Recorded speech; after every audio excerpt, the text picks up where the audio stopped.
आपने दुनिया में 7 अजूबों का नाम तो जरूर सुना होगा, लेकिन यकीन मानिए कि इस धरती पे, इस भारत भूमि पे एक 8वां अजूबा भी है, जिस 8वें अजूबे के बारे में जब हम आपको बताएंगे तो आपके पैरों तले जमीन खिसक जाएगा। आप आश्चर्यचकित रह जाएंगे कि आखिर ऐसा कैसे हो सकता है, आखिर कुदरत का यह करिश्मा कैसे संभव है। आज हम एक छोटा सा स्टोरी कवर करने आए हैं। बेसिकली आपको बता दें कि इस वक्त हम बिहार के सबसे छोटे जिले शिवहर जिले में मौजूद है, जहां एक 8वां अजूबा है। जिस 8वें अजूबे के बारे में आप जानेंगे तो आप भी कहेंगे कि भाई अब तक ये छिपा क्यों था, अब तक इसके बारे में लोगों को पता क्यों नहीं था। लेकिन आप यहां गलत हैं, लोगों को पता भी है, लेकिन कुछ कारण मत समझिए कि सोशल मीडिया पे इस 8वें अजूबों को उतनी स्थान नहीं दी गई। लेकिन हमारा एक प्रयास है टाइम्स ऑफ कलयुग का कि हम इस स्थान को और लोगों तक पहुंचाएं। दोस्तों, इस जगह के बारे में जब आप जानेंगे, जब इस जगह की पौराणिक कथाओं को जब आप जानेंगे, जब इस जगह के इतिहास को जब आप जानेंगे, तो यकीन मानिए आप भी उतना ही उत्सुक हो जाएंगे इस जगह को देखने के लिए जितना कि मैं पहली बार हुआ। दोस्तों, इस वक्त हम लोग मौजूद हैं शिवहर जिला के असोगी में, जहां माना जाता है कि साक्षात जगदम्बा का स्वरूप निवास करती है, जहां एक ही स्थान पे बरगद, पीपल और पाकर पूरे 2 एकड़ जमीन को अपने अंदर समाहित की हुई है। प्रकृति का एक ऐसी संरचना जिसकी उलझनों को समझना आम इंसान के लिए मुमकिन नहीं, नामुमकिन सा लगता है। जी हाँ, आप एक बार सबसे पहले इन शाखाओं को देखिए। आपकी नजरें जहां तक जा रही होगी, यकीन से मैं कह सकता हूं वहां तक इस बोधि वृक्ष का शाखाएं फैलती नजर आती है।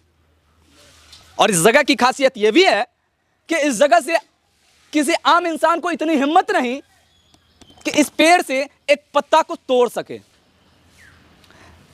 इस जगह, इस पेड़ की, इस बोधि वृक्ष की ये महिमा है, ये शक्ति है, और लोगों में एक ऐसी आस्था है कि उस आस्था के सम्मान समझिए या फिर उस आस्था के तले डर समझिए। लोग यहां से एक पत्ता भी अपने इच्छानुसार ना तो लेकर के जा सकते हैं और ना ही एक डाली को तोड़ सकते हैं। जिस पेड़ की इतिहास के बारे में अगर हम बात करें तो ऐसा माना जाता है कि यह पेड़ करीब करीब 200 से 300 वर्ष पुराना है, जिसकी शाखाएं, जिसका फैलाव जो है लगातार दिन पर दिन बढ़ता जाता है। आप जरा इस बरगद के पेड़ का महत्व को समझिए। सबसे पहले हिंदू परंपरा में इसे पूज्य माना जाता है। बरगद का पेड़ एक दीर्घजीवी विशाल पेड़ माना जाता है। उस समय यक्षों के राजा मणिभद्र से बट वृक्ष का उत्पन्न हुआ। ऐसा माना जाता है कि बट वृक्ष का जो जन्म है राजा मणिभद्र के द्वारा हुआ था। साथ ही कि माता की महिमा इसलिए महान है जी। जो खाली हाथ यहाँ से आता है वो मन ही मन मन्नत मांगता है, माता सबको मन्नत को पूरा कर देते हैं जी। यहाँ तो महिमा माता की अगम पार है। यहाँ पर माता के किस स्वरूप की पूजा की जाती है? यहाँ बौद्धि माता, सोनमत माता की स्वरूप की पूजा उनकी नाम की होते जी। हैं। माता तो जगदम्बा ही है, एक से अनेकों रूप उनका ही है, शक्ति की रूपी। यहाँ नाग देवता के इस पेड़ में स्वरूप बना और हनुमान जी की स्वरूप बना। ऐसा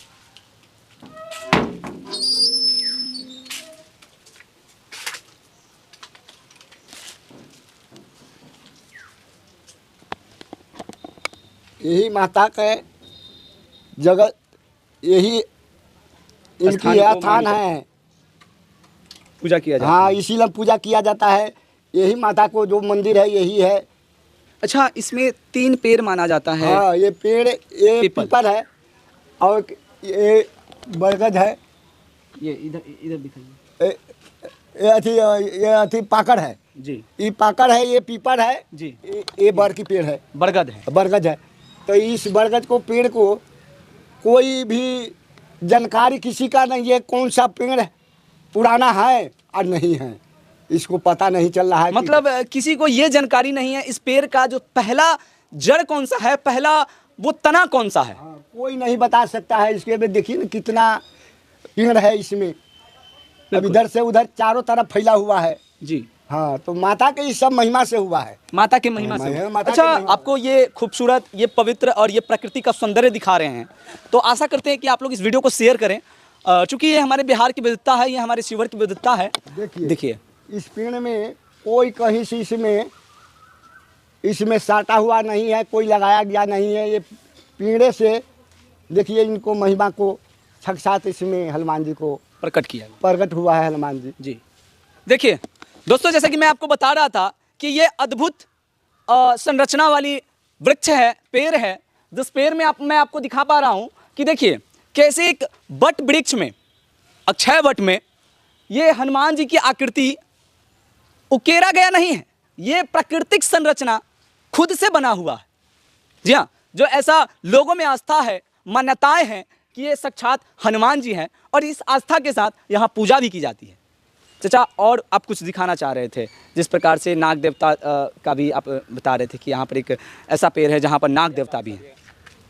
जी चलिए, देखिए इस वक्त का हम आपको बता दें कि सबसे एक्सक्लूसिव तस्वीर दिखा रहे हैं, और ये खूबसूरत चीज़ें और इतना पवित्र जगह आप पहली बार शायद हमें देख रहे होंगे। देखिए माता को ये सिंह दरवाजे को सामने सामने साक्षात नाग देवता की स्वरूप है। सिंह दरवाजा, हाँ, ये देखिए जी। माता को दरवाजा के सामने सामने सिंह दरवाजा समझिए इसको जी। ये देखिए कि साक्षात नाग देवता की स्वरूप है। ऊपर से और नीचे मुँह नाग देवता इस पेड़ पर आए हुए हैं जी। और ऐसी मान्यताएं हैं कि इस गुफा में माता जी भी रहते हैं, इसमें नाग देवता इसमें रहते हैं। हाँ, रहते हैं, इस पेड़ में रहते हैं, उस पेड़ में रहते हैं। अच्छा, मतलब किसी को अब तक नुकसान कुछ भी नहीं, इसलिए किसी को यहाँ रात भर सोइए, दिन भर सोइए, कोई कुछ भी कोई को हानि नहीं पहुँच सकता है। थोड़ा सा बताइए। ये तो दिन पर दिन यहाँ रूप ही माता की महिमा से ये बढ़ते ही जा रहा है। मतलब माता की महिमा से ये दिन पर दिन बढ़ते जा रहा है फैलाव। अच्छा, ये लगभग कितने एकड़ में होगा इसका फैलाव? अब अंदाज मिलाइए ना, 2 एकड़ से कम में थोड़ी होगा। 2 एकड़ से अधिक हाँ, में होगा। हाँ, 2 एकड़ से कम में नहीं होगा। ये सारा एक ही पेड़ है? एक ही पेड़ है। देखिए ना कहाँ से कहाँ सबको ज्वाइन है। ये तो यहाँ पर देख रहे हैं कि कितना पतला है जी। इधर आइए, ये देखिए कहाँ से कैसे कैसे जाकर कहाँ ज्वाइन हुआ जी। ये पेड़ कभी सूखता नहीं है? नहीं, इस सूखेगा कैसे? इसको माता की महिमा से ये पेड़ देखिए कितना मोटा इधर है, और यहाँ से लेकर कितना ये इसमें, बिल्कुल देखिए इसमें कितना शाखाएं है। देखिए बिल्कुल, ये सारा शाखा मतलब सब एक ही पेड़ से जुड़ा हुआ है, सब एक दूसरे से जुड़ा हुआ पेड़ है, और ये बढ़ता चला जाता है, बढ़ता जा रहा है। इधर को ज़्यादा भागता है, पूरब साइड को। दोस्तों, शिवहर की खूबसूरती, शिवहर की धरती पर ये प्रकृति का अद्भुत संरचना, जिसे बोधि वृक्ष कहा जाता है, जिसे बोधि माता के नाम से जाना जाता है, जो दुनिया का सबसे विशाल पेड़ समझ लीजिए, या फिर दुनिया का 8वां अजूबा कह लीजिए। हम चाहते हैं कि जिस प्रकार से किसी भी धर्म स्थल का विकास होता है, एक पर्यटन स्थल में बदला जाता है, हम माननीय जिलाधिकारी महोदय से आग्रह करना चाहते हैं कि ये हमारे शिवहर की धरोहर है, ये हमारे शिवहर की प्राकृतिक सौंदर्य है। हम चाहते हैं कि आप इस पे कम से कम इसे पर्यटक स्थल में बदलने के लिए प्रयास कीजिए।